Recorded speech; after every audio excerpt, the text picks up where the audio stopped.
में भटकने के बाद हम मनुष्य बने,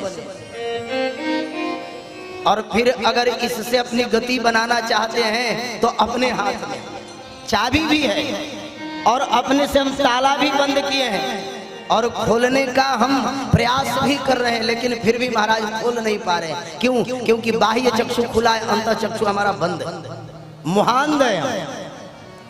जैसे कोई नशेड़ी नशे में डूब करके मदमस्त हो जाता है, उसी प्रकार हम भी मोह के नशा में डूब करके महाराज मदमस्त है।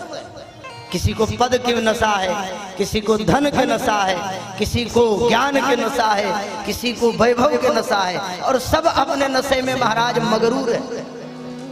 परिणाम क्या है? परिणाम यह है कि जिस कार्य के लिए हमें मनुष्य जीवन प्राप्त हुआ है वह कार्य हम नहीं कर पाते। बुरा मत मानना, हमसे तो श्रेष्ठ महाराज जीवन पशु पक्षी जीते।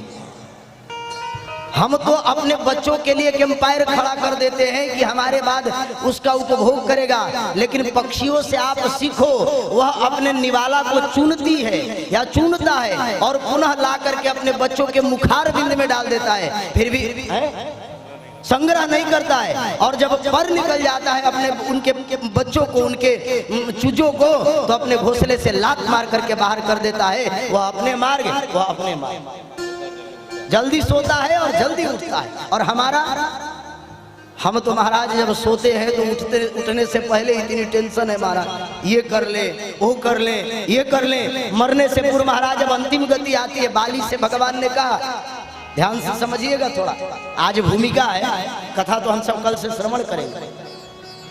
भागवत कथा हम क्यों सुनते, आप विचार करिए, ये कथा क्यों?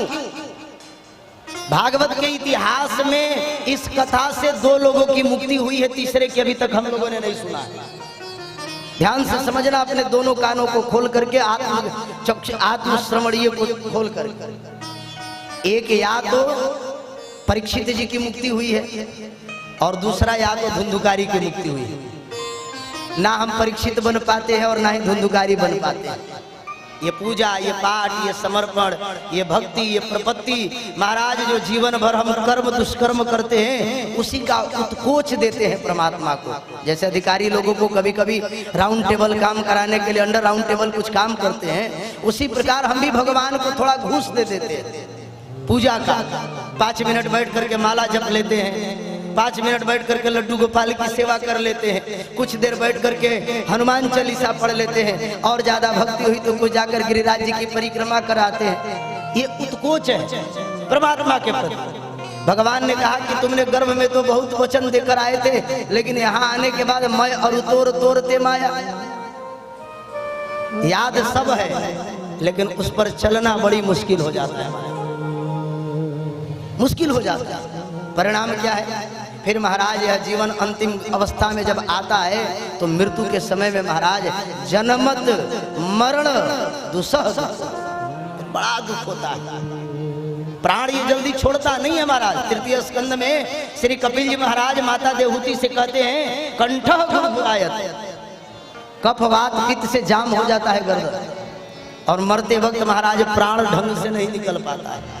बाली ने कहा, बाली से भगवान ने कहा, बाली तुम कहो तो तेरे इस शरीर से मैं इस बाण को निकाल सकता हूँ, तुझे बहुत सुंदर आयु दे सकता हूँ, स्वस्थ बना सकता हूँ, तुझे चंगा कर सकता हूँ, तुम कहो तो मैं तुम्हारे पापों को समाप्त कर सकता हूँ। बाली ने कहा, महाराज एक न एक दिन तो मरना ही है, मरते वक्त पता नहीं आप रहोगे कि नहीं रहोगे। कौन देखा है कि आप मरते वक्त मेरे सामने रहो, और मरते वक्त महाराज आपका नाम नहीं निकलता है। और मेरा कितना सद्भाग्य है कि इतने अधम करने के बाद भी आप मरते वक्त मेरे सन्मुख खड़े हैं, और इससे मेरे जीवन का सद्भाग्य क्या हो सकता है।